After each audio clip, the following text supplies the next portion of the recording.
What's up, everybody? This week I made a commercial about cream soda and I filmed it in slow motion. So after the video, I'm going to talk about what I learned and what you can learn about filming your videos in slow motion.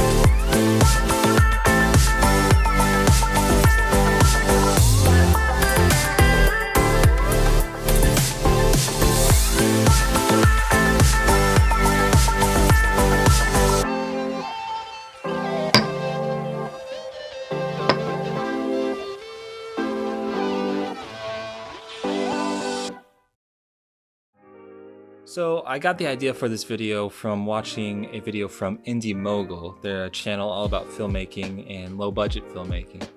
And they made a video on filming a beer commercial or soda commercial. And I basically said, I can do that. That's something I can do at home. So I went in my basement and I made a little set. I got some soda and I followed some of their tips and, make the product look cool.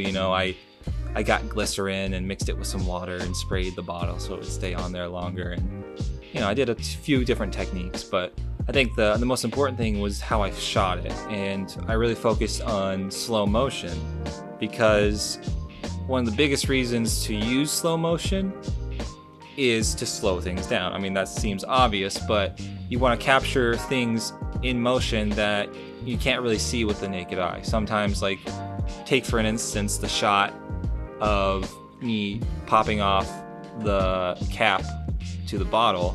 If I would have just filmed that in regular motion, it would have been too fast to see everything. When you film it in slow motion, you can see all the little details of the action that's happening. So that's probably the number one thing why you would use slow motion, is to emphasize certain details that you couldn't see in regular motion or with the naked eye. How do you film slow motion? What's the secret? So you have to have a camera or the ability to shoot at higher frame rates.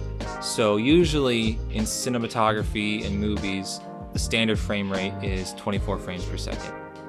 Anything higher than that, you can slow it down back to 24 and you have somewhat of slow motion. A standard for regular human motion is 60 frames per second. If you slow that down to 24p, that you can capture things like people jogging or walking or running, normal actions. 120p, 120 frames per second. When you slow that down, you can capture motions like I did in this video where the water's pouring or the carbonation is expanding and the top flies off.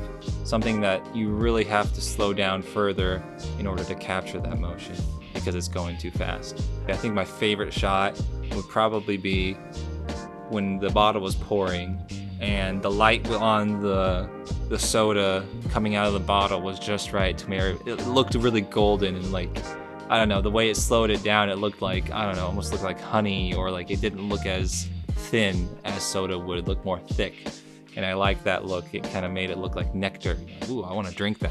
That's the whole reason why you make a commercial. You want to sell the product. So I wanted to sell the soda, and hopefully you guys want some soda now. But another big part of slow motion is your shutter speed. So when you're filming at higher frame rates, you kind of follow the 180-degree rule where whatever your frame rate is, you double your shutter speed so that you can get normal motion blur. So at 24 frames a second, you double that and you get 48. Or usually on the camera I'm using, the A6300, you can set it at 50. So if I did 60, I would do 120, and then for 120 frames per second, I would have to do 240. So that kind of limits you in some cases in your light, because the higher the shutter speed goes, the less light you're letting in. So you have to compensate with faster lenses, higher ISO, and more lights. And that was another big part of this shoot, was I was using a lot of lighting. I had, I think, 3 lights on at all times. I had a lot of spotlights in the back, just lighting up backlighting the bottles, and then I had one big key light, really soft key light, lighting up the whole scene. And I also put up these little pineapple lights in the background, little LED lights. I taped them back to the wall. We used them for a party recently, and I was like, you know what, this would be kind of cool to have a little accent light, because in the background it's going to be so blurry, they're just going to come off as little tiny, you know, balls of light, and you don't really see what they are, but they are pineapples, so they're kind of cool. I guess they relate to soda, but I think it looked pretty good. I don't know. You guys tell me what you think. Tell me what you guys think about slow motion. If you have any questions about how to do it, I can talk about it more. But this is just what I thought, what I learned from this video and making it. And I hope you guys like the video. Make sure to like, comment, and subscribe to see more videos like this. I post every Wednesday. And I will see you guys next week.